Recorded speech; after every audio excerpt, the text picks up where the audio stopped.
திருவள்ளூர் மாவட்டம் மஞ்சுவாக்கத்தில் கற்கை நன்றே கிராம கல்வி அறக்கட்டளை சார்பில் 6ஆம் ஆண்டிற்கான கல்வி சீர் மற்றும் மிதிவண்டி வழங்கும் விழா பேரிடர் பல்நோக்கு மைய கட்டிடத்தில் நடைபெற்றது.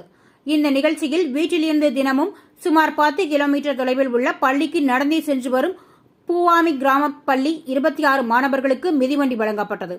மேலும் பெற்றோரை இழந்த பள்ளி மாணவர்கள், பெற்றோரில் ஒருவரை இழந்த கல்லூரி மாணவர்கள் மற்றும் மிகவும் ஏழ்மையில் உள்ள 172 மாணவர்களுக்கு கல்வி உதவித்தொகை மற்றும் கல்வி உபகரணங்கள் அடங்கிய கல்வி சீர் வழங்கப்பட்டது. இதனை சென்னை துணை ஆட்சியர் தமிழ்ச்செல்வன், சென்னை மதுவிலக்கு மற்றும் ஆயத்தீர்வைத்துறை உதவி ஆணையர் செந்தில்நாதன் ஆகியோர் நேரடியாக நிகழ்ச்சியில் கலந்து கொண்டு மாணவர்களுக்கு வழங்கி வாழ்த்து தெரிவித்தனர்.